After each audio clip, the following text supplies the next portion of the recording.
Everybody here for physics, right? Yeah! Hey, thanks for coming out on a rainy, lousy Saturday night around holiday time when I guess you want to be at the malls or something, right? Not me. I'd rather be here with you. Thank you so much for coming out and joining us for our celebration of physics. Of course, it's a Faraday show. I love the fact we don't really need to have anybody next door, it looks like that, because I hate to have anybody not here in this room watching the excitement of the demonstrations. I'm Dave Maiullo. I've been doing this for a while, and I have a whole lot of fun with this. It's amazing they pay me to do this. I can't believe it, actually. But before we get started, did you have a lot of fun looking at all those things out here? Aren't those young people wonderful? Really? Big round of, exactly, yeah. They give me hope for the future. I hope they give you hope for the future, too, because they're the people who are going to save us later on, right? You're going to save us? Good, yeah, I hope so. Anyway, you'll see them in and out while we do the show. Mark? Okay, I'm Professor Mark Croft, and that's only important because usually my students like to see bad things happen to professors, and so it's important I emphasize that. And basically we organize this Christmas lecture, this physics lecture, around the things that we teach in our regular physics courses and the demonstrations that we do. And to that end, let's start off with Newton's law of inertia, or the first law. And this is the, if your husband's asleep on the couch, he likes to stay there law. Or so my wife tells me. Here, Dave, you can do it. Yeah, you got it. I can't do two things at the same time. And if I'm asleep on the couch, I just sort of stay there. It's the law of inertia. Objects at rest tend to stay at rest. And objects in motion tend to stay in motion. There's a little bit of a cheat on this. Some friction, some details about friction come in, but we're going to put those under the table. The fact that these objects, this is, of course, my wife's best china. This is a trick you can do at home, right? No. Yes, You don't do this at home. So if I pull this out fast enough, I won't need a new pair of glasses or a nose job. Yeah. All right.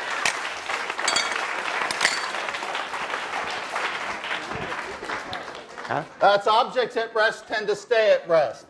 The other part of the law of inertia is that objects in motion tend to stay in motion. And Aristotle got this famously wrong. He said that for an object to keep moving, you had to keep on pushing it. Well, that was because poor old Aristotle didn't have air pucks.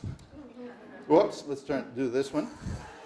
So it could levitate with no friction, and it moves in a straight line with a constant speed unless interrupted by an outside force. And that's also part of Newton's law of inertia, a very important part. By the way, these are called Pictus pucks. If you want to get one of these, you can get them off the internet pretty quick. I think search for anything. I'm sure Amazon sells them, because that's where I bought this one. I actually bought a few myself that are still here. The next law is Newton's famous law, F equals ma. Force equals mass times acceleration, or more important is the change from uniform motion is inversely proportional to the mass. That means a little mass is easy to make move at a high velocity very quickly. Have a big acceleration. And I'll just make sure nobody's crossing your front. Well, you can cross in front now. Fire in the hole. Okay, this is a little mass, and I'll try not to hit anybody here. And so it accelerates at a rapid velocity. Sorry about that. Wait till we get to the next one. A little more mass, I hit it with even more force, and it goes much more slowly. Sorry, I didn't mean to make you flinch. And if I put a really heavy object like this lead brick, I don't have to worry at all about the people in the front row, because I can hit on it, and it hardly moves at all. As a matter of fact, I can put it on my hand, and I can beat on my hand with it. And it doesn't hurt at all.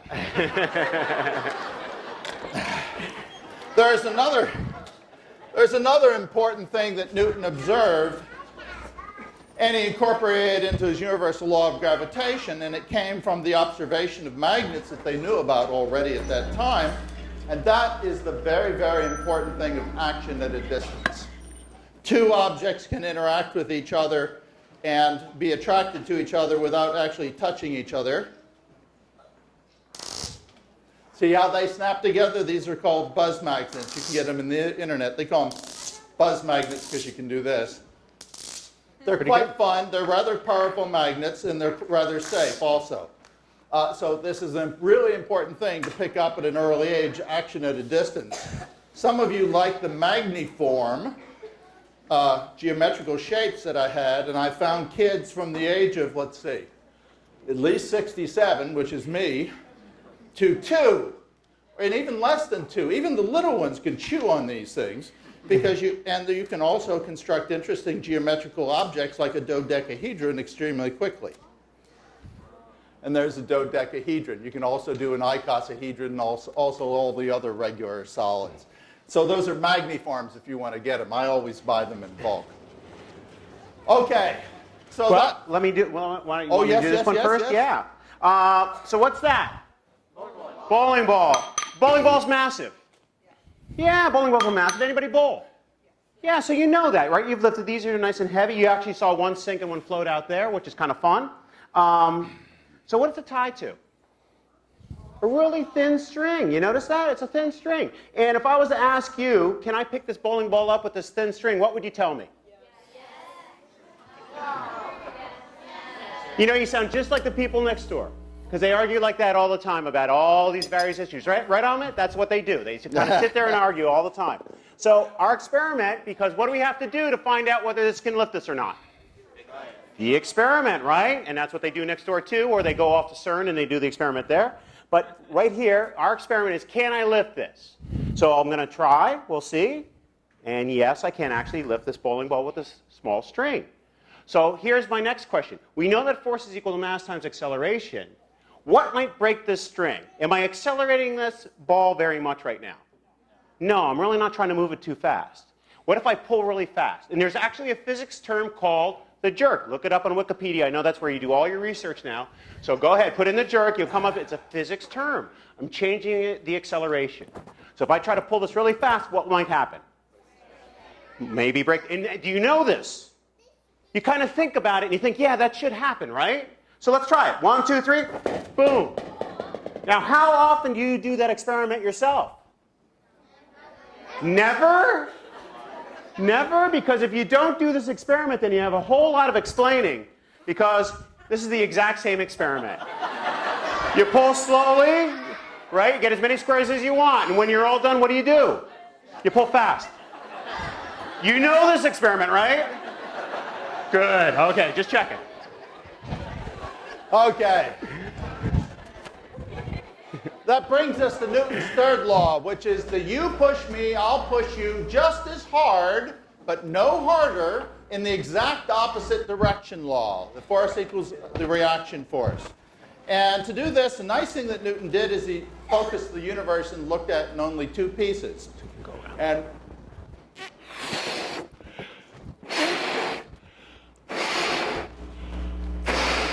are you getting stronger balloons as I get older? Yeah, they're real thick. Oh. Now this is a 2-part system, the air in the balloon and the balloon itself. And you all know what's going to happen when I let go of it, right? The air is going to get pushed in that direction, and the balloon's going to get pushed in the opposite direction with an equal and opposite force. Let them know they can come back from the other room. Close it all down. Okay. Well, the students tend to like that, but that doesn't endanger. By the way, in case I hadn't mentioned it, the students tend to like things that embarrass the professor, humiliate the professor even better. That's good. Endanger the professor, or hospitalize the professor. That's the winner. This is my old college football helmet, which has a crack in it, which could well explain a lot of my behavior since then. But that's all right. Let me take my glasses off here, and I'll put on my head protection. They're making fire extinguishers heavier now, too. It gets heavier. Now, am I all clear on that other end? Yeah. And people are watching out there to make sure nobody's in the way? Are you going to put somebody through or not? Why don't you send them around the back? Bring them around the back. You take them up around the back. Up and around the back. Okay. Make sure we're 100% clear. I'm going to take the place of the balloon. And the fire extinguisher is going to shoot high velocity carbon dioxide in that direction.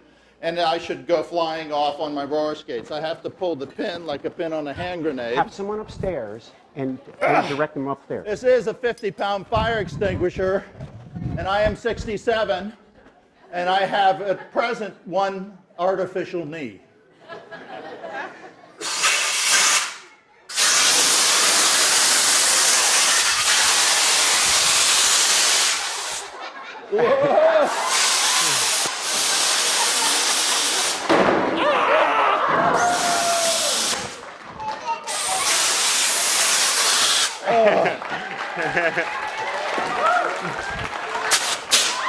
Do you have the pin? No. Okay. Are you going to do the ping pong? Yeah, let me do the ping pong. Dave's going to give me a We're going rest. to give Mark a short rest here, so we're going to do this experiment. Yeah, give a round of applause for that, right?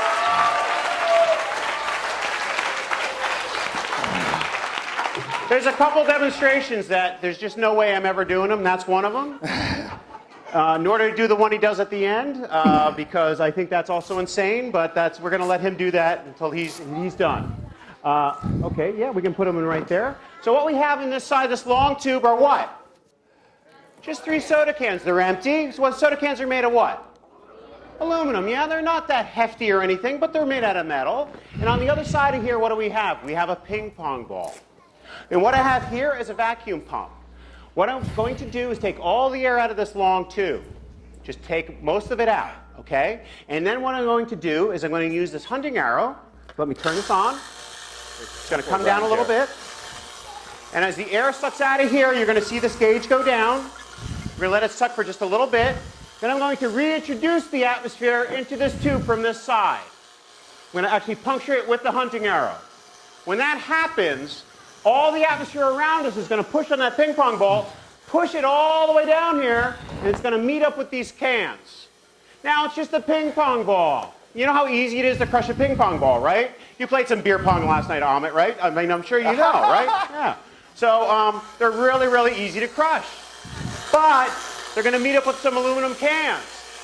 Well, remember, force is equal to mass times acceleration. This ping pong ball is going to be going at 700 miles an hour when I reintroduce the atmosphere. It's also, and I try to tell you when this happens in the show, a very loud noise. So if you're scared of loud noises, you may want to cover your ears. 1, 2, 3. And let's see what we got. Just threw one today. You never quite know. But let's take a look at what we have. There's a can that made it. And here's a can that didn't. Ping pong ball going right through. And there's a ping pong ball we can still play, right? If beer, right? No. Okay. Thank you. Mark, how you feel? Older every day. You're going to show them your... The first time I did that fire extinguisher demonstration was in an astronomy course, and I had a little bitty fire extinguisher and an old pair of skates, and I was on a rug floor in the Hill Center, and it didn't work. And I got so ticked off, the next time I came back with a new pair of racing skates, which are the ones I'm still wearing, and a 50-pound fire extinguisher. And then you know how you go through life and you hit a point that's the lowest point of common sense in your entire life? Well, I did it there, and I got up on a table. And at that point, I learned that I had to hold the fire extinguisher carefully, because when you don't hold it right, it sets you into rotation. I don't do that one anymore. So I blew myself rotating and translating off of the table. Well, I've gotten much older and wiser. I got older and wiser in midair. Okay, now we're going to do rotation, right? Yeah, and you have it right here. This is uniform circular motion. Lots of things go around in circles, like the planets around the sun, like the satellites around the Earth, and balls whirled on a string. And the thing I like about a string is that you can only do one thing. You can pull towards your hand. Doesn't do any good to go like that, or like that, or like that, or like that. And you can't push with it, but you can pull with it. Okay? So when I whirl it around my head, that means I'm always pulling towards the center of the circle to keep it moving in a circle. That's where the force is pointing. And so if I let go of it, watch out downrange, it's the David and Goliath slingshot thing. It goes off at constant speed in a linear direction. Okay? So the important thing to note there is that the object moving in circular motion, this is going to be another nice catch. That's, of course, another force reaction force, except you couldn't see the recoil of the champagne bottle. This is the best champagne produced in Alaska. Of course, in 20 years, that may not be a joke. Okay. Now, if I swing this thing, are you sure it's in the center? Nah, not really. Okay, you guys shouldn't sit in the front row, really. I don't think it's in the center. Okay. They like to have me do this demonstration because I'm not very good at it. If I swing this around fast enough, I should be able to keep it moving in a circle and not have it fall on me and everybody else in the front row. There's only one problem. I don't know how to stop. Whoa!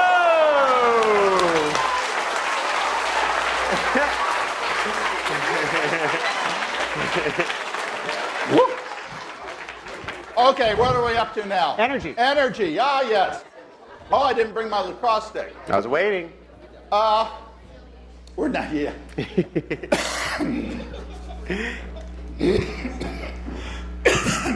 There's one very obvious kind of energy, and that's energy of motion. If I was to throw a lacrosse ball at you very hard, it would have a high speed, and it would hurt if it hit you. It has lots of energy of motion. There's another type of energy called potential energy. And so if I just hold this at a given height above the Earth, the gravity of the Earth will pull it down and change it from having no energy of motion to a lot of energy of motion when it hits the ground. So it originally must have had some energy here due to its position. That's called potential energy. If I held it higher, it would have more energy and it would change its potential energy more and convert it into more energy of motion. So these two things can swap back and forth. But the sum total always is the same, except for losses due to friction. Well, there's several good examples of that. I have two up here right now. A pendulum swings back and forth and never gets higher than where it starts.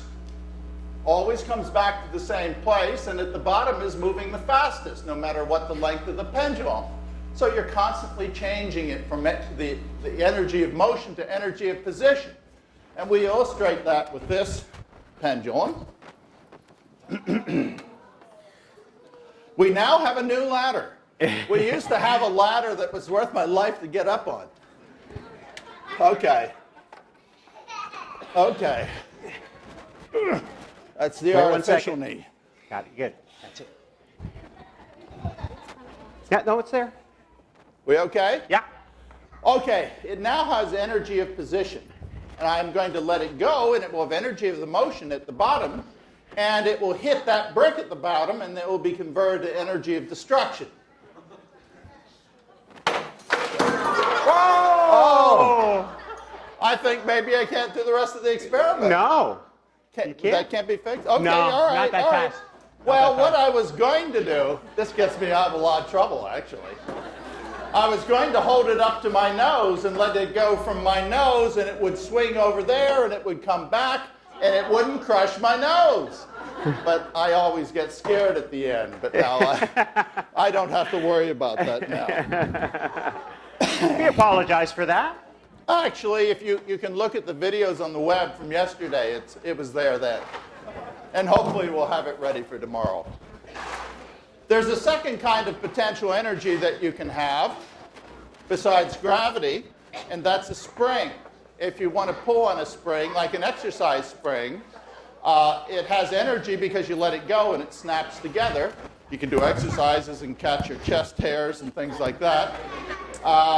So there's a certain amount of energy there. And if you stretch a spring and then let it go, just like over here, it's converting energy of position to energy of motion at the bottom. This guy changes energy of stored in the spring to energy of motion of the object that's moving back and forth. You call this simple harmonic motion. So it's the energy held in the spring. And now which one is the first one we're going to do on that? Well, we can do the wine, right the wine glass? Yeah. I want you to notice that in both of these cases, the rate at which you transfer the energy back and forth, that is how fast you convert from position to energy of motion, is characteristic of the system. Here it's slow, it's position, motion, position, motion. Here I can't say it fast enough because it goes too fast. Here I can't say it, but it goes like tick, tick, tick, and this guy goes tick, tick, tick, tick, tick, tick, tick. They're all doing the same thing, but they all have their own rates at which they like to do it. And that's a natural way in which anything likes to vibrate. This guy has a characteristic mode. It doesn't matter how you start it, it always has this characteristic time. Okay? And so if you tickle it in any way, you always... That's the artificial way. If you tickle it in any way, you always get the same thing. But if you tickle it now, and we won't do this till later when he breaks the glass, if you tickle it at the same frequency it likes to laugh or it likes to vibrate, then the motion builds up.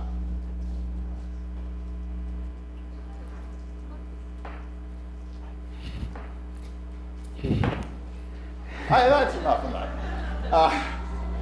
Okay, so this is a nice one you can do when your parents take you out to a nice 5-star restaurant. This thing has a natural way it likes to vibrate. You can hear the tone it likes to ring at. And so if you just tickle it... We're over here, right? Mm-hmm.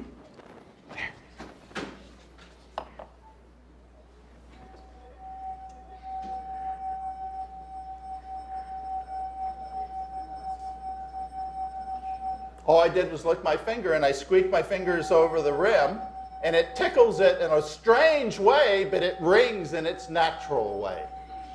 Now, Dave's going to do a number of other demonstrations where things will ring in their natural way. Let me borrow that for a second. Sure. Okay, so we heard that ring, right? And this is, of course, like Mark said, you can do this in that restaurant by, with your parents right there. They can't stop you. You're doing physics. Okay? But here's a question. You hear that tone? And my question to you as scientists is, if I add water to this glass, will it be a higher tone or lower tone? I hear different answers. Could be the same tone. Right, yeah, it could be the same tone too. So we have a couple different answers here. That's the tone. Water inside. Oh, I'll let you do it at home. No, you want me to do it? Lower. Now you have a coupling of the density, right? And the fact that you were right is good, but being wrong is good too. Having a theory is the best idea, okay? Have a theory. Now, we have this bowl. You can see it inside the camera image, and I have two handles on this bowl. If I go ahead and I just vibrate my hands over these handles right there, just like this, it actually creates standing waves in the water surface. You can even hear the water. You can hear the bowl actually vibrate. It has a nice natural frequency, just like Mark was talking about before. So that's that, Mark. And the harder I go, the higher they go. And I need a shower, but I won't get one right now. But scientists don't want to use wine glasses and singing bowls. We like to use beakers. And so if I go over to here and actually take a look at my beaker in the image, okay, you can see it. And if I go ahead and turn this up a little bit, there's a speaker next to the beaker. That's how they wrote it. I didn't write it that way. It rings the beaker. We're at the natural frequency of the speaker right now. So let's actually see something about that. If I go ahead and turn on a device we call an oscilloscope to actually look at the waveform, you can see the waveform that's ringing right now. And all I have to do is touch the side, and it actually takes away a lot of that sound energy because I'm actually removing it by touching the beaker. A lot of the sound energy is the beaker itself shaking. Okay, so it's right there, right at that natural frequency, as you can tell. In fact, if we go ahead and take another look at it and turn a strobe on, we can turn off all the lights, the other lights. Okay, and I can actually show the beaker actually moving under the strobe. So our beaker is shaking pretty violently. So what I'm going to do, because we're all about safety at RU, I'm going to turn this up. It's going to be loud for a second. If you're scared of loud noises, cover your ears. But what I'm going to do is put on some safety glasses, because what might happen when I turn this up? Exactly. You ready? There it goes. Yeah, sound energy.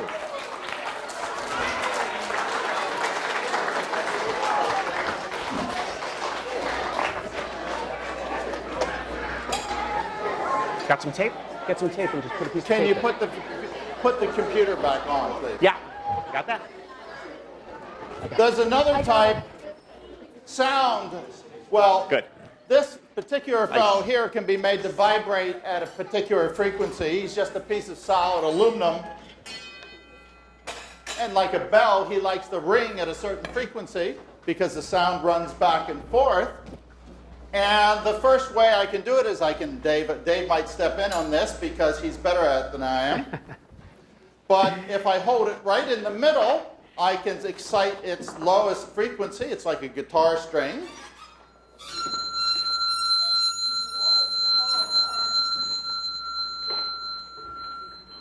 And if I grab it at the end, it dies. It does that because the wave looks like this. It vibrates, but maximum at the ends, and where I'm holding my fingers, it can't vibrate. So I can go to the next one, halfway to the end, and if I get it right, I should be able to transfer my grip to halfway to the other end, and it won't stop. But if I grab it at the middle, it should be killed because it has to be able to vibrate at the middle for this particular note.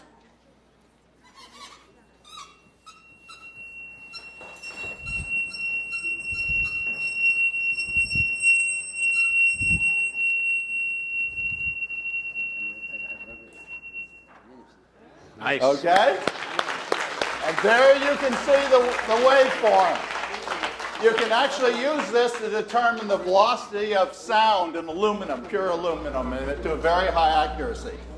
You can leave that there. You want me to do the flame tube now, right? Yes. Yeah. So we just heard some sound. We saw how sound was created through a piece of aluminum. By the way, watch out.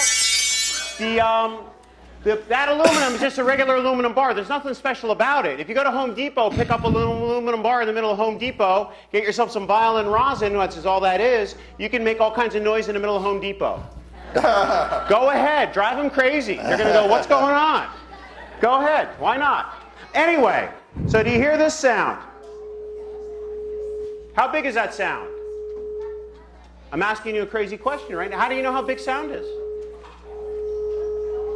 How big is that sound? Anybody know? That's 425 hertz that we're using in this tube. Okay, it has a speaker on one side, there's a gas input on the other. What I'm going to do is play the sound again and show you how large it is, because what we have inside is some gas.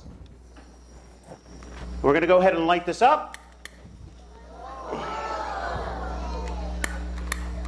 Come on, you can do it. If you have some hot dogs, we can barbecue. Actually, we have some hot dogs, don't we? They're just a little cold right now. All right, so now we have flame all the way across the top, nice and evenly done. And I'm going to once again turn the lights down a little bit. All right, there we go. And now put that sound back in this tube. Because we now have a standing wave across the top of this tube. Turn that down. Yeah, we can get that last one. There we go. Everybody's got to stop breathing. That's the problem. So that's our waveform. that we had from before, where that singing rod was, that's the size of that sound wave as it travels through the air to your ears. That's what it would look like if you could see it. Okay, so now you're looking at sound right here in front of you. Okay, 425 hertz right in front of you. So this is a good way to visualize something we don't normally visualize. One of the reasons why being a scientist is so much fun is because you get to do this kind of stuff all the time in all kinds of ways. And I encourage you to be a scientist if you can. There you go. So let's look at sound. I'll turn this back down, lights back up. Now we want to do the standing waves there. Well, we're going to do a slinky, and then I was going to say a word about on there, and then we're ready to go. Now we've already started talking about sound waves. We were talking about vibrations of solids before, but now we're going to look at a disturbance in a solid that moves. And a characteristic one would be if I have a slinky like this or a rope and I just wiggle it to the side, you see that bump that runs back and forth? It propagates along. Let's do a good big one. Okay, and it flips over and comes back to me. That's a propagating disturbance. And if I was to shake it rhythmically, then I get a thing I call a sine wave that propagates. Now, do you want to do your propagating disturbance first, or do you want me to talk about the waves? Well, let's do that one first. We'll do yours first. Yeah, go ahead. There we go. Dave's going to show you another propagating disturbance. Well, we're going to show you the most expensive demonstration we have. What's that? It's a trash can. It's got a nice R, though, doesn't it? You got the square R. Are you? Okay. If I hit the end of this trash can, it's got a piece of rubber on the side. What's in the front? Oops, wrong shape. What's in the front? Circle, right? If I do that, some of you might feel something. You there in the back, did you feel anything? If they told you that they felt something, would you have to believe them? No. No, right? It's about science, about actually believing what you have someone tell you, okay? But the people here in front know something is happening, okay? So, a lot of good science, a lot of astronomy actually, is done by one effect, what one effect has on something else, and then you can kind of build a theory about what might be giving that effect. Okay? So Ashley here has a candle. By the way, this is Ashley's 4th year with us, and she's going to be leaving after this one. So, I know. We're going to miss her. Is there wax all over your fingers now? Oh, that's too bad. This can blow that candle out. So now you can see, you're in the back row, you didn't feel it, but you saw something happen. Good. So you know something happens. But what's the best kind of science? Is seeing the effect, right? It's not about believing what someone tells you or seeing something that you don't actually see what's happening here. Let's put some theatrical fog in this. Just glycerin. Don't worry about it. Can't hurt you. But what it will allow us to do is visualize this propagating wave that we have coming through from this device. Okay? You tell me what I was doing each time I hit the end of this, because you're scientists. That's right. That's right. Isn't this fun? Don't you want to do this all day long? Yeah. Now, a couple things about this. One is, it ain't expensive. So, if you want to build one of these, you know those sheets of paper we handed out with our emails on them and everything else? They also have all the administrators that you should write to if you like what we do and you want better directions and everything else, okay? You tell them. All right? But you email me and I'll send you the plans to build this. It's very simple to build. So go ahead, email me, and I will help you out in building this. But it's a lot of fun. And the glycerin fogger, right after Halloween, is available anytime you really want to get one. Now, you saw what happened with a circle. What's that shape?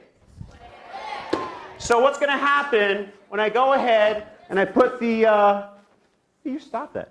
When I put the square on the end just like this. I don't know if my fogger's going to work right now. Kind of quit right now. We might have to come back to this.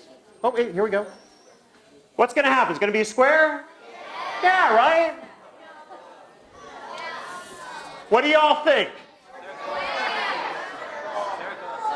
Circle or square? Triangle. Rhombus. Circle. The only stable shape is a circle. Okay, that propagating wave has to stay in a shape like this. Right, Amit? Build one. Okay.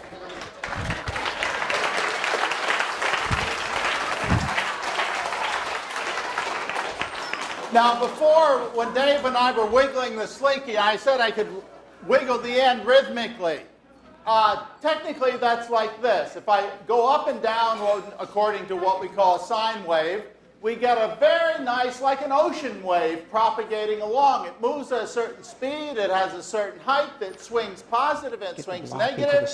And if I vibrate this fast, you see that this vibrates fast, and the distance from peak to peak is short. The distance, the repeat distance in space is called the wavelength, and the vibration is called the frequency. The frequency is measured in hertz, which is 1 over a second, repeats per second. So this one is vibrating very rapidly, and now this one you see is moving much more slowly, but it still has the same shape, except the wavelength is longer. So there's all kinds of different waves, but they are all basically the same. They just have a higher frequency like ee, or a lower frequency like okay, but they're all waves. And now what we're going to do is we're going to do a standing wave experiment. Let me just do a simulation quickly, Dave. Think it's too much time? That's all right. Here's a wave that's propagating in and hitting a wall, and it reflects backwards. And so the red wave is moving to the right, and the blue wave is moving to the left, and the two of them are adding up together. Other side, open the doors. And they add up to this black wave. And this black wave is a standing wave because it always has the maximums occurring at the same spots, and it has the zeros occurring at the same spots. And so this is what we call a standing wave, and that's exactly what Dave showed you with the standing sound wave inside the tube. And now we're going to make standing waves on a rope. So now we have a little bit of excitement from our drill over here. Just a regular rope. We have two weights over there as the wall, holding that rope in place, giving it some tension. And as we excite it, you see that we have that first, the fundamental wave, okay? Excited, it's the biggest in the center now, right? The node would be on one side or the other side, where the node is where it's not moving. If I give this a little more excitement, a little more energy, because the smaller waves are more energetic. That's a basic thing about science, about physics. The smaller waves more energetic. Right now we have that node in the center. I can even hold on to that node, but the wave energy still gets through to the other side. That's the beauty of waves. Energy propagates. You don't have to have anything moving. It actually is still getting the energy across. So if I turn this up even more, we can get to 1.5. Right? You can see a node here and a node here. More, right? You want more, right? There we go. You can see it actually pull on the weights too and lift them up. So we have 2 full waves here. Again, hold on to that side. The wave energy still comes through. And I think we're about at the top of our spot. So there you go. Okay.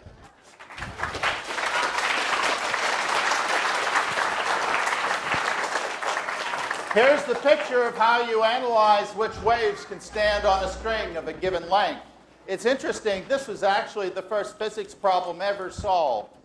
I believe Pythagoras originally did that problem, standing waves on a string. And there's some guys working on the top floor of the physics building next door, and they're doing string theory. And within their theories, the standing waves will be, if it has a number of nodes, a number of bumps, it will be an electron. If it has a different number, it will be a proton, and has the possibility it has the possibility of being the last theory in physics. So the standing waves business is not just on ropes. Okay, now where are we? So you have the standing wave there. So we want to start with the light. Ah, yes. Light is another sort of wave. It's a traveling electromagnetic wave. It has electric and a magnetic part. And here, I'll try and stand behind this guy now. This is a block of material that glows when light goes through it. Are we going to try and do the smoke thing, or is it too much?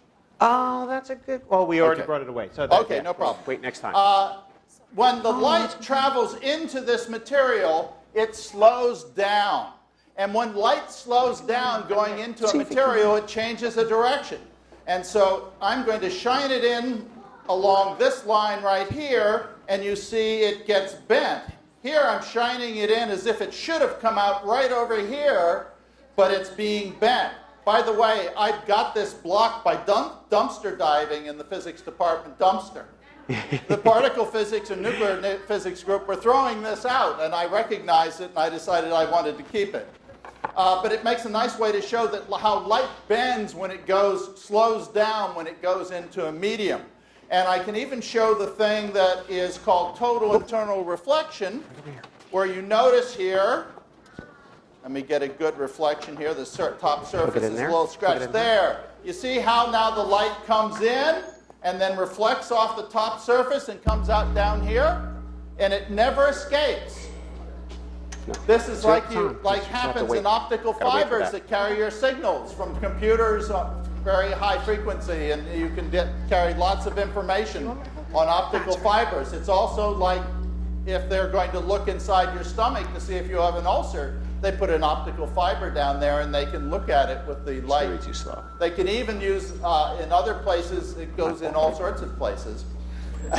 They can even send we don't go further than that. But they can even send a pulse of light and do a little bit of laser surgery. They can go all the way up to your kidneys, as a matter of fact, and break up kidney stones. You want to try it? Okay, now let's see if we can see it bend.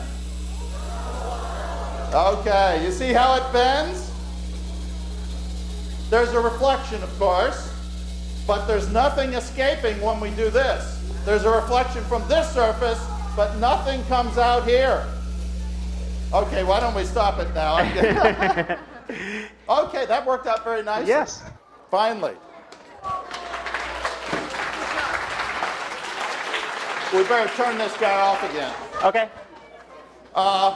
Now, this light also it's also nice you. because you can turn on an ultraviolet light. I don't suppose we brought out rocks, but that doesn't matter. The switch. It's right on the end. Okay, yeah, right on There the you end. It fluoresces nicely. Lots of things fluoresce. And since my students usually like it when I'm humiliated, I sometimes do this. Is it glowing? Oh, yeah.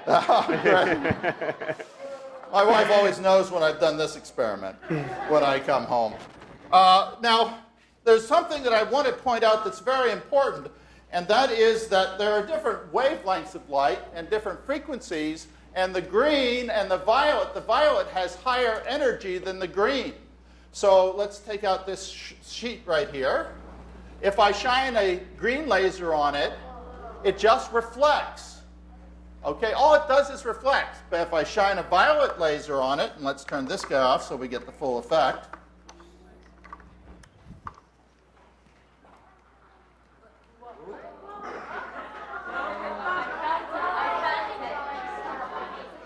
It kicks electrons up to higher levels in the atom, and they trickle down, and it phosphoresces.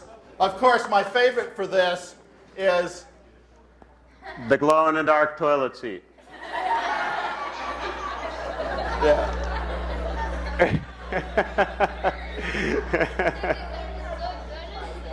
We spend a lot of time in the bathroom in physics. That's right. But it wouldn't work with the green. The green was actually a more powerful laser, but the violet has more energy. It's also why you have to put sunscreen on to protect you, particularly from the ultraviolet and violet part of the sun spectrum, where it can break the bonds of the atoms in your skin and create cancerous type cells. I'm sorry. Now, I'm going which to do one are we the on? experiment right here, Mark. And, I haven't got my list with me. double- Oh, yes. Yeah. Oh, remember when I said that light, when it goes from one medium to another, it changes its speed. And whenever it changes its speed, it gets some reflection and some bending. Dave's now going to take advantage of that to show you a cute trick. Okay, we're going to move this back a little bit so everybody can kind of see that very easily. What I have is a two-beaker system. And you see one beaker is inside the other beaker, right? Nothing magical about that. Actually, nothing magical about anything we do, because it's not magic, it's physics, it's science. And if I take a little really expensive, hard-to-find fluid and pour it inside that first beaker, you still see it. Nothing magical, nothing special. But if I go ahead and let it overflow, so that it now fills up the space around that second beaker, which is inside. Oh, what happened now? The reason it happens is because that bending of light is one of the things that allows you to see objects. Okay? Right now we have exactly the same index of refraction in this special, really expensive fluid as we do in these beakers. Okay? So right now the light doesn't bend, it doesn't change. There's no way to see that beaker that's inside there. Okay? Fun one to do at home. Just don't leave this in the sink so that someone says, oh my God, what's in here? Don't do that. It's also quite messy if it breaks. Are you going to do your sequence of balloons? Yeah, we can bring that. Well, Okay, I'll say a couple words about this. Yeah, while you're let's out. bring that out. When Dave said the words index of refraction here, that's the same as Move this out saying of the the way. change in the speed of light. Okay, we The need this. more the light slows down, the Take bigger that. the index Take of that. refraction. The Come on, biggest kids. index of refraction of all Come is on, just grab about my a laser. diamond. Be behind me. Okay, that's why they're so sparkly. They have lots of I internal know. reflections. And Dave is going to bring out a cute experiment. Your end balloon's drooping. I know. It's a droopy balloon. All right. Now, is the laser on? I don't know. So let's try it. Let's see. Well, I wanted to sort of... Is the thing inside? Why don't you talk about something else? I'll set this up. Okay. Oh, I know. Here's a nice picture of a simulation. Oh, I have to turn this guy back on. That means I have to go to Mac. Do I have to hit it a couple times? There you go. Okay. Here is a laser shining and it's reflecting off, and there you see it's in the slower moving medium, and you see its waves. And you notice the wavelength also changes between the two mediums. And it's reflecting. Let me know whenever you're ready, Dave. And as I come down here, look how fast the one that comes out into the air. This is starting from a very high index of refraction, like corundum or something like that. And then all of a sudden it gets to some angle where it never comes out. And that's what was total internal reflection. And remember when I showed you that where it stayed inside of the block. All right, so that's what the phenomenon was. Now, Dave, you ready? Yeah. Okay, go ahead. This is a very powerful ultraviolet laser. Okay? What we have here is a sequence of balloons. I'm just going to introduce this into the balloons. Let's see what we get.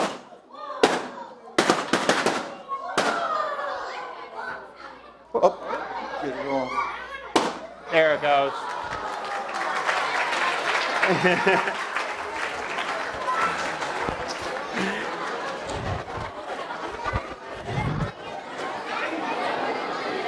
Density and temperature? Yeah. We're going to do temperature first or density Oh, we should first? do these first. Ah, yes. We should do these first. You ready for that? Yes. Oh. Now, we just looked at something with ultraviolet. So now what we're going to do is we're going to take a look at something with infrared. Because it's good to see the other side of the spectrum also. And what I have here, Yes. turn that on. Okay. Good. Good. And you can set that up, make sure that's all working. Oh, this has to come up too. Okay. Well, why don't we get through those and then we'll come back to this. There you Okay. go. All right, now what we're going to do, if you look at the stars in the sky, you'll see that some of them are brighter than others. Sometimes that means they're closer or bigger. But more energy comes out of the ones that are high temperature. And you can also tell because the ones that have high temperature are very blue. And so a good example of a very high temperature star is Rigel down here. This is the Orion Constellation, which in the winter is going to be right about over here. And you recognize it by the 3 belt stars. And Rigel is at the foot.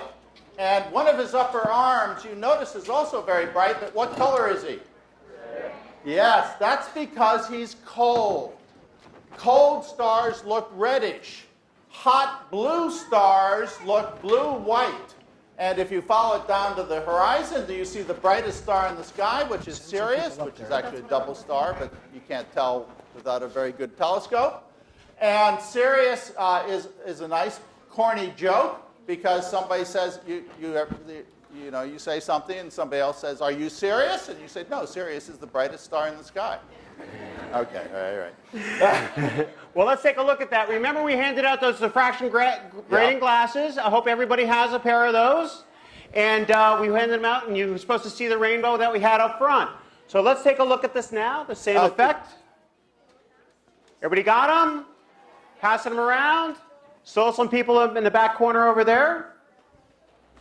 But I'm going to let you try to find the rainbow right here. So everybody find that rainbow. Even you, Mark, you find that rainbow. There we go. We'll close those doors. Okay. So that rainbow is characteristic of the temperature of that object. So now this bulb right now is as bright as we can get it. And you got a lot of blue there, don't you? Now I'm going to turn this down. I'm going to turn this down and bring this bulb down. Bring down the intensity, bring down the voltage, but it also brings down the temperature of the bulb itself. So what kind of light is now coming from there? More in the reds, right? Most of the blues have disappeared. In fact, I can bring this way down. Now you have hardly any green left, right? So it's right there. Okay. Just like the stars that we have in the sky, it's related to their temperature. Okay, that color is related to their temperature. So if I bring this back up, you see how bright that can get. So leave on those glasses, because the next thing we'll do is let's look at some hydrogen. So can everybody see that? We'll kind of rotate this around. And what colors do you see there? Yeah, notice you just see a couple lines of color, right? That is that fingerprint of hydrogen. Back and forth, the fingerprint of the hydrogen. Did you want to say something about helium? Yeah, so show the helium next and I'll talk about it. See the helium there? It's really distinct, isn't it? What's the brightest color? Yellow. I want you to remember that characteristic yellow line for helium, and we'll come back to it. Okay, now we're going to show some mercury. Let's bring this up. There you go. Isn't that pretty? It's a little more complex, right? Because as we're going up here, those first two elements don't have a whole lot of things going on around them. Mercury has a whole lot more going on. Its fingerprint's a little bigger. Very characteristic. Every element has a different fingerprint. Now we'll turn this one off, and we'll bring up some neon. And that's why they use this in neon signs. It's so pretty. But look at all the different colors you have from neon. Now those diffraction grating glasses are gifts from us to you. Please just do us a favor and don't look at the sun. Never look at the sun. But you can use those for those holiday lights that you have at home, or just go someplace and you can have all kinds of fun seeing the spectra of any kind of light that's in front of you. The last thing we're going to do is come back to Mercury, because we want to show you something. This is one of those CFL bulbs that everybody's using now. I'm going to turn this on. You tell me what's different about this from all the other things. A lot of bulbs. Okay, but notice how it lines up a little bit with that mercury fingerprint, because there's a lot of mercury in these bulbs. That's why they're dangerous, okay? So that's the mercury that's inside there. There you go. So our gift to you. What's that? Oh yeah, we want to do IR now. Yeah, let's actually do that. Let's see what we got here. I'll leave that on for a second. Is this still going? No? I think the battery died. Oh. Yeah, let's just turn this off. Might okay. have to do it. Did you want to do bring that back? Yeah, I can talk about that while you're working. Yeah. 1, Okay. 2, 3, 4, 5. Come on. There you go. Thank you. It looks like it's going now, so let's try it. For the people on the internet, you see this glowing cloud down here in the sword of the Orion Constellation? It is a glowing hydrogen cloud. That's because there's new stars being born, hot young stars that are lighting up the neighborhood. If you want to show Go ahead. Well, I'll finish this first. Yeah. And if you look through a telescope at the spectrum of this cloud, you see the same thing we just showed you here in this room. The famous red Balmer line. The red line from that. And then the compact fluorescences, which Dave showed you. And then here, this is a picture as they first took in 1850, but not with colored film. Here is the spectrum that you saw, and here is the line during a solar eclipse where you only look at the hot glowing atmosphere around the sun, and they discovered helium in 1850 first on the sun. That's why it's called helium. Helos, after Greek helos for sun. It wasn't discovered on Earth until first they discovered it on the sun. And then they looked back here on Earth for this new element that they had discovered. They didn't know why these lines were there, but they... How are you doing on that, Dave? It's trying. It's trying. Yeah, I think we can actually use it. You ready? Yeah? Let's give it a shot. Okay. See what we can do. So what we would like to do is look at how that infrared spectra looks and how hot all you are. Yes, we have the hottest audience around. There we go. Yeah, you're all glowing, aren't you? In that infrared color. Look at that. That's right. So what we have right now, this is an infrared camera. These are really kind of handy for a lot of things in science, but it basically is showing us that spectra of infrared in a visual way so that we can actually understand what's happening with the infrared spectrum. Okay? And if we take a look at Mark over here, we see what the professor looks like under infrared. Ew. Oh, well. I don't look any better in A frequency. Ashley, would you come help me with this? So Ashley, we can take a look at Ashley with the infrared camera. Yes, she's just as pretty as before. Yeah, there you go. But now she's got a big garbage bag, and she's going to put it over her head. Notice the garbage bag is black. However, infrared still goes right through it. So visual light won't go through the garbage bag, but infrared light will. We can still see her image. Hi, Ashley. You can come out now. There you go. Now we also have a plexiglass tube. And what I'm going to do is, why don't you hold that on up? And if you notice, we can't see through the plexiglass with the IR camera. So if we look at her, it appears as if she has no arm anymore. Okay? Because the plexiglass blocks the IR. So some things that are visual in visual light actually don't allow the IR to go through. So all light acts very differently. These are fun devices. All right, so we'll go back to here. All right, I think we're done with light that pretty far, right? Yeah. You're Get to some density? now? Yeah, I'm going to get to some density. So let's do some density. And we're going to start with a little experiment. What I'm going to ask you is, and it's a tough one, what's that? Water, yeah, it's water. It's not vodka today. Yesterday was vodka. No, I'm kidding. What's that? Diet soda. What's that? Regular soda. If I put the diet soda in this water bath, will it sink or float? If I put the regular soda in the water bath, will it sink or float?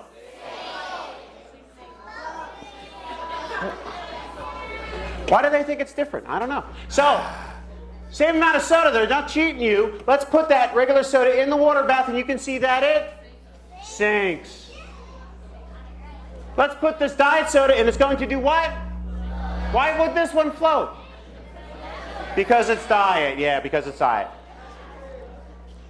There we go.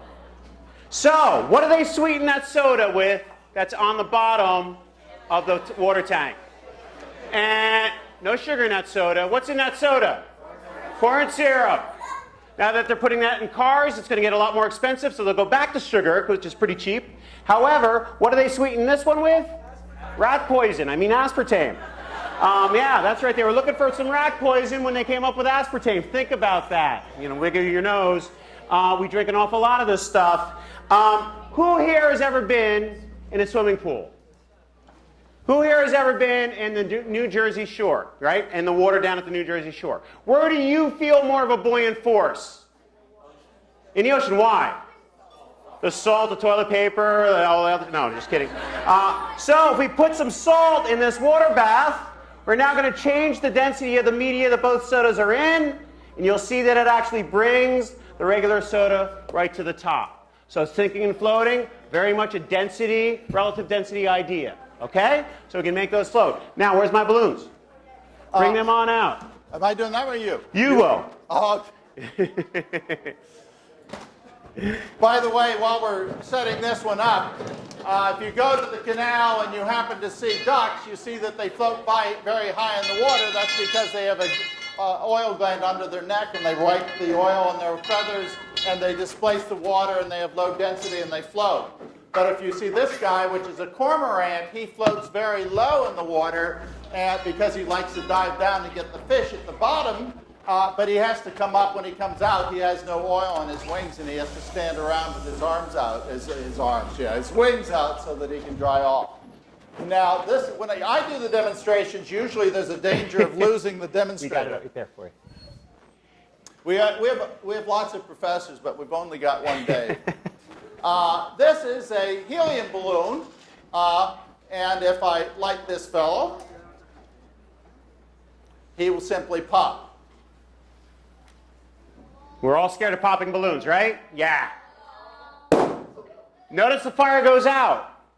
Helium's an inert gas. As it surrounds those matches, it's going to put that flame out. Can't get any oxygen. These guys float a lot better. That's because they're made of a much less dense gas. Anybody have an idea? Hydrogen, that's right. And hydrogen likes to burn to water and give off energy, so let's light these guys up. You can go ahead. Hit the lights and you got everything Yeah. up? We're ready? Okay. That was a good one.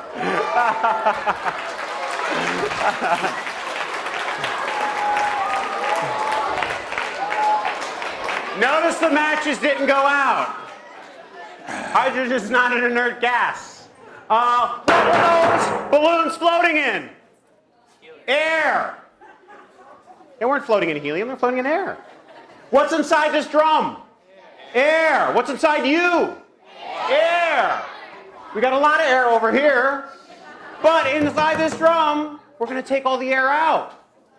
Our atmosphere is all around us. Is our atmosphere heavy? How do you know that? You're always in it. You ask a fish, how's the water? What's the fish say? I don't know. I'm always in it. How's the water? It's the same as always. But let's get rid of some of the atmosphere. We have another vacuum pump. We're going to turn this on. We're going to let it pull this out slowly. We have no idea how violent this is, when it's going to happen, or if it even, I think it will happen. So let's do some fluid flow in the meantime. Oh, well, wait, let me, I can do a little discussion here. Just forget about this. In the next thing I'm going to talk about, here I have a simulation of two gases. And this is a high temperature gas, and this is a low temperature gas. The molecules or balls are moving around here. What would you say about them? Huh? One word. Fast. They're moving fast. What are they doing over here? Slow. Big energy of motion, little energy of motion. That's how I all want you to think about temperature for the rest of your lives. It gives you a fundamental understanding of what the temperature means. High temperature, a gas will have lots of energy of motion. And low temperature, it will have very little energy of motion. Okay? And that's all temperature is a measure of the energy of motion on the average of all the molecules in the gas. We're going to use this. Now Dave, when he's evacuating this drum, is taking something like this, and they're hitting the outside with the same speed. Anybody some new underwear? Pretty violent, isn't it? Yeah, you need some, right? Okay, well, we'll send it right up. As we're still pulling, this drum is still actually collapsing. So, but that first initial violent crushing, You guys? it's pushing and pushing and pushing until finally it can't take it anymore, just like being married. And it crushes it on You guys down. going to come in? We'll let that go. Fun stuff.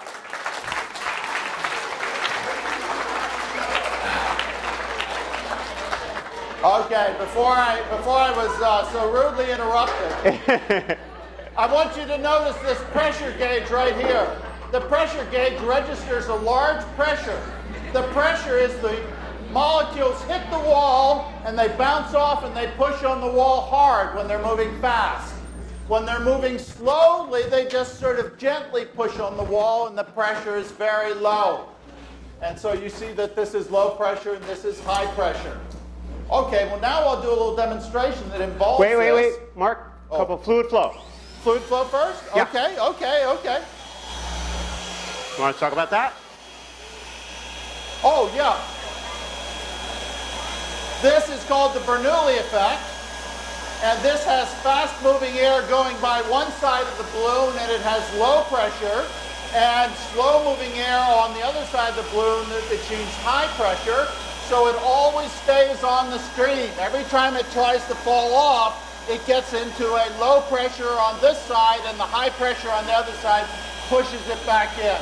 This is the same thing that makes airplanes fly, okay? So it's the Bernoulli effect. Now there's another cute effect that you can get out of this.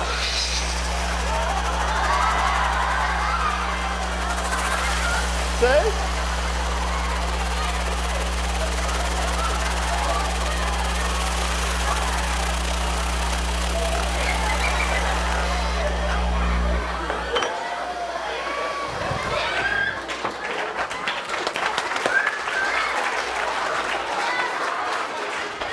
They wonder why we use so much toilet paper in the physics department, but now you know. It's not the reason they think. We're not going to do E&M table. By the way, in the Bernoulli effect, if you want to observe it yourself, you can take a train into New York City. And when you go into the tunnel that goes under the Hudson, your ears pop. They do that because the air that's flowing by along the outside changes velocity because it's being drug against the walls. And it slows down, and the velocity changes the pressure. Okay, now this is liquid nitrogen, very, very cold stuff. Because I don't think we have time. Very dangerous stuff, potentially, so we have to be a little careful here. If you take a very nice thing like a flower that can, I'm going to do the demonstration that is the most important. This is one of my favorite demonstrations. This is a helium balloon. It has less density than the air, and if I let go of it, it will float up to the ceiling. But if I start putting in liquid nitrogen, the molecules will start moving more slowly. They'll hit the walls less hard, and the balloon will shrink.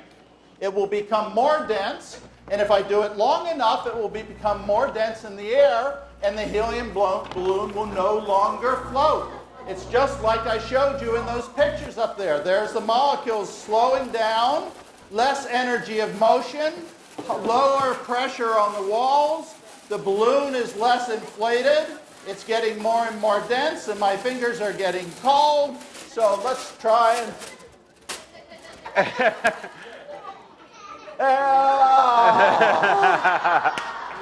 If I'd have gotten it over the top, I should have just done it there. If I'd have let it, there's a few of them up there. It did sink at first, and then it finally started warming back up. The molecules started heating back up and expanded, and then it floated up. Okay, so that's the important one. These are just the fun ones. Here's a nice bouquet. And if I freeze this flower in the liquid nitrogen, it should become extremely brittle. Brittle as glass.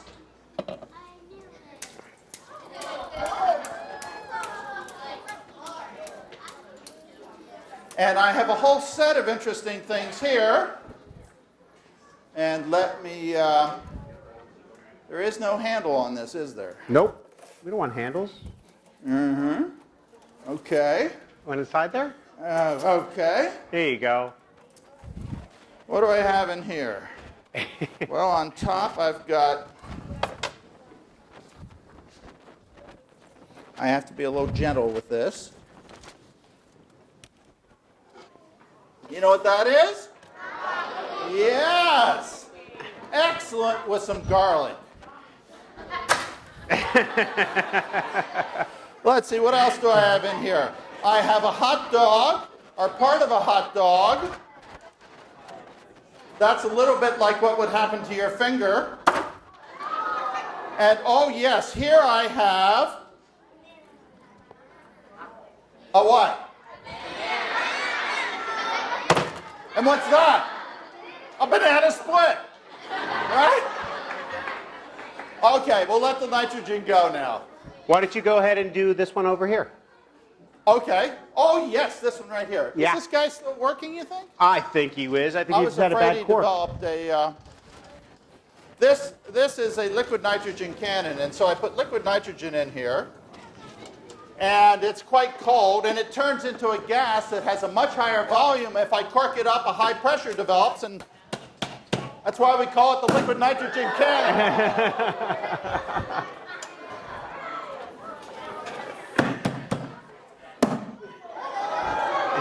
One more for the center. Okay, you think it's still got enough in there? Okay. Yeah, I bet it does. Okay. This always reminds me of my father. He used to work in a nitroglycerin factory here in New Jersey. And when he got hired there, he walked into the room, and his laboratory had 3 strong brick walls and a strong cement ceiling, but it had 1 wooden wall. And he asked, "What's that?" He said, "That's a blowout wall. Because if an accident occurs, we come in and we sweep up all the glass and we rebuild the wall and we hire a new guy, and we can go on doing our stuff." Well, in point of fact, if ever you work with explosives, you should make sure that in the room with you there is a blowout wall, because the energy and pressure surge that goes with the explosion in the case of an accident some of it goes out that wall, and you're in less danger. Okay? So at any rate. We're going to skip the first table of those, and we're going to just go right to these. Sounds fine. We don't want these people here all night. No. Well, we'd be glad to have Unless you want to be here all night. But Powerful, very powerful neodymium magnet. And what we have right here is a big, thick copper tube. In fact, this used to actually be a wire. It was such a big, thick copper tube. It actually was that thick to carry current, and the hole in the center was for the coolant. Because when you have a lot of current, you have a lot of heat. So they actually had current coolant through the center for that very reason. But we use it for a whole other reason. We have this big, strong magnet. If I hold it up against the side of this copper tube, it's not attached. You remember, copper is not magnetic. So if I have something made out of steel, the strong neodymium magnet is going to stay there until I have enough oomph to pull it off. But it's not attracted that way to the copper. However, there's a curious effect. If I take that magnet and I let it drop through that copper tube, and you can watch it up over here, notice how slow it moves through the tube. That's because the magnetic field of that magnet, that very strong magnet, is actually interacting with the copper and giving us a corresponding magnetic field from inside the copper. That opposes the motion. That's the secret behind all the things that work with transformers in our lives and has made modern society actually happen. Okay? So it floats very, very slowly, just like this. And you can actually kind of see it on the outside of this paper here where it actually is, because this is nickel impregnated paper. It actually shows the magnetic field on the outside too. Okay? We have that one, which is a magnetic field moving through the copper. Mark's going to talk about one where we have copper. Oh, you want to do this one first? Yeah. Okay. Yeah, and in this case, what happened is as it went down the tube, do it from this side. It did a changing magnetic field, and a changing magnetic field makes electricity flow in a circle. Now here I have an object, and as it rolls down the inclined plane, every little spot on the inclined plane will see a changing magnetic field, and currents will flow, and the energy of motion gets converted into electrical current inside the copper. And you notice it doesn't fall off. It self-corrects. And that's because when it gets to the edge, the changing magnetic field has no copper over here to make current flow, but it does over here. It's like paddling a canoe. It steers itself back to the side where it's dragging. Okay? Now let me put this away before... By the way, these neodymium iron magnets are... they are dangerous. Dangerous. Brittle, and if ingested, do terrible things to you. So just don't play with them. Okay, this is an inclined plane where you can do the same thing. Here I have a solid object that are made of aluminum. As I roll it down the inclined plane, when it hits the magnetic field, there'll be a changing magnetic field in the metal. Currents will flow in a circle, and energy of motion gets converted into electrical energy. Again. And this guy has been cut out with the whole center cut out, but he still has a contiguous path around the outside so that current can still flow in a circle. And I let go of him, and he still shows the same effect. This guy, where's the sliced one? Right here. Here it is. This one has been sliced from either side. Piece of paper. It's got slices coming from one side and from the other side almost all the way to the other side in a zigzag pattern. And this breaks it up so that no electrical currents can flow in a circle. So when he goes through the magnet, it's as if the magnet isn't there. Okay? So you have to have the current flowing in a circle. Now, so it's changing magnetic fields that give you this effect. Here I have a coil, and if I send electrical current through here, it becomes an electromagnet.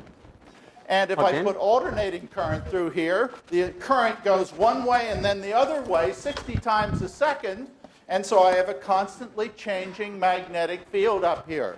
So if I put a solid piece of aluminum on it, solid circle, it'll see a changing magnetic field. Currents will start flowing in here, and you know two magnets either attract or repel, and we wouldn't be doing this experiment if they attracted.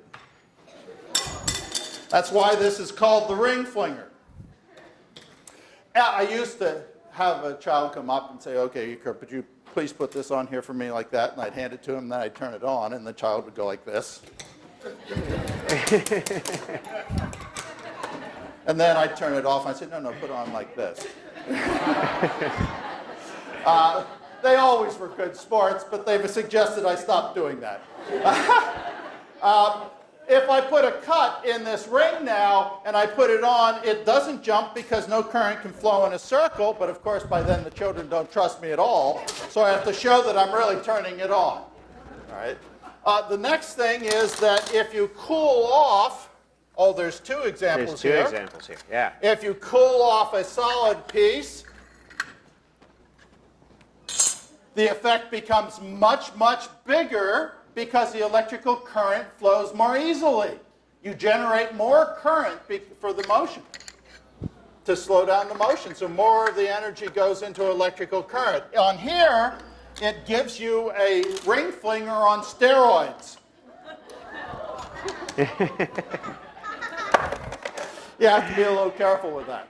Now, I've showed you the effects, and now the final thing is to show you that it really is changing magnetic field that is inducing these currents in the metals, and so I have to take a metal that is disconnected and goes through a light bulb, and when I put it on here, it only lights when I put it on in the changing magnetic field. No connection between the two except the changing magnetic field in the center. Okay? They have a version of this where they have a wire around the professor and light a light bulb on his head. But we haven't gotten that one yet. Oh! So what we have here is a couple of our last demonstrations for the evening. Mark has done a lot of work today, hasn't he? He's done an awful lot of work, so I think he should lie down, take a little break, take a little rest. We're actually going to give him a pillow. This is a bed made out of nails. That's the way he sleeps. Yep, that's right.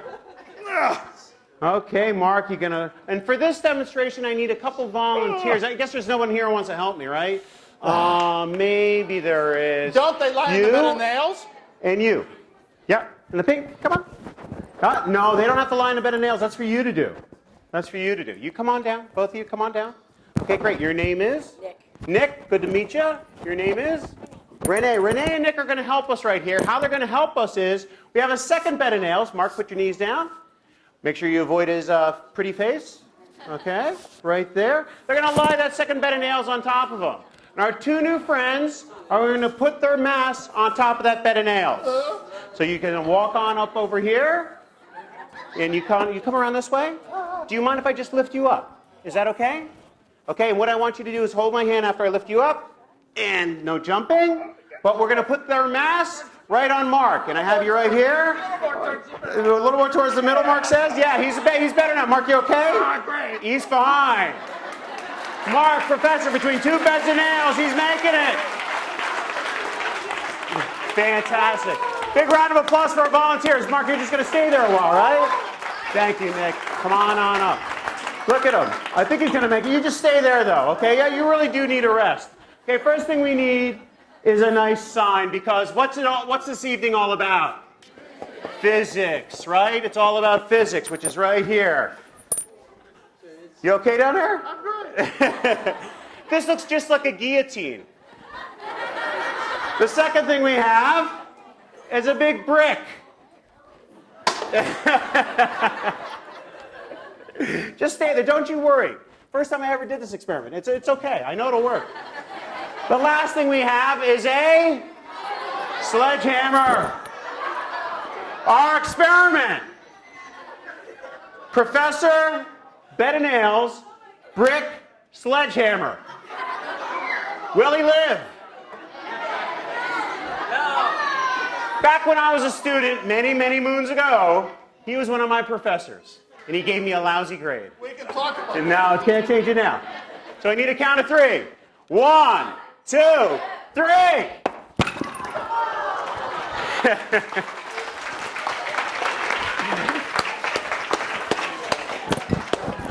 Remember, it's not about magic. A lot of people do that trick as some kind of magic trick. But for us, it's about the science. Here we have something that's very similar to Mark. What is it? It's a balloon filled with hot air. Yes. And here we have what? And here we have what? And here we have what? Nails. But we have different density of nails. Let's say we're going to be kind to Mark. We're going to say he weighs about 200 pounds. And if he has a bed of nails with one nail, how many pounds per nail? 200. Let's say he has a bed of nails with 10 nails. How many pounds per nail? 20. Let's say he has a bed of nails with 100 nails. How many pounds per nail? Let's say he has a bed of nails with 1,000 nails. How many pounds per nail? 0.2. So Mark, bed of nails. Will it hurt him? No, Mark survived. Ouch! How about this one? You don't know. So, did you ever put maybe on a test? Really? Oh, I don't know. They usually want an answer. No. Mark survived again. How about here? Place your bets. Mark's gone. Now, we know that you all want to try these demonstrations, so we built a bed of nails for the first time, because you should start with one. Who's ready? Just kidding. Be careful if you ever try this. Be very careful, okay? But it's not about the magic. It's about the physics. You understand, with more nails, less force per nail. It actually takes 13 pounds of pressure from a nail to go through human skin. It was a very, very bad day. We learned this. We actually learned it right back here. Mark? Okay, the last demo is a trick is a real circus trick. That means it's dangerous, and I hope I'm the last guy doing it. I learned it from my college chemistry professor, and I haven't seen anybody else. Well, I have seen some other people do it, but I hope to be the last person doing it because it's potentially extremely dangerous. Now, I'm going to be okay because of two reasons. That the temperature of me is 380 degrees Fahrenheit above the boiling point of liquid nitrogen, and there is a protective layer called the giving a Nernst effect that buffers heat transfer for a little while. Also, I have saliva in my mouth that takes a while before it would harden and conduct heat. And I'm going to step off camera for this because I literally don't ever want anybody else repeating it. But it's ended up being a tradition. It's called the dragon effect. Okay, why don't we stop there? Thank you so very much for coming and spending your Saturday night with us. We really appreciate it. You're a wonderful audience. We hope you learned and laughed with us tonight, okay? Thank these beautiful people right here, right? Thanks to Mark, right? Amazing. Have a great holiday, all right? We'll see you next year, I hope. Good job, my friend. Oh, okay. Well, we'll see you tomorrow. I know that. Fun, right? Yeah, hold Did on. we have a good time? Absolutely. All right, did we learn anything? Good to see ya. Yeah, okay, we're gonna quiz you. Yeah, look Yeah, at I'll that. finish the It's last. slowly, No it's slowly more. getting better. This will be enough. This is hard to do when I'm limping around. I'm telling you, right? But I'll see you next I'm gonna week, quit. man. Oh, that's I'll right. be back in the gym next week. You're off now? Yeah, I just took like the last couple weeks off. Okay. Holidays, you know. Don't lose any size. I'll see you later. Sure.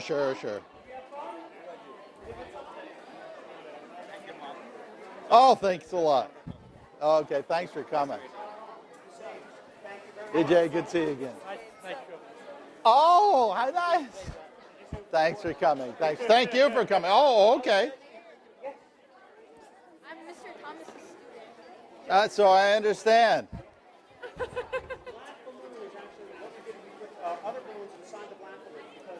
Okay, there you go. Thank you for coming. It was a pleasure. Thanks for coming.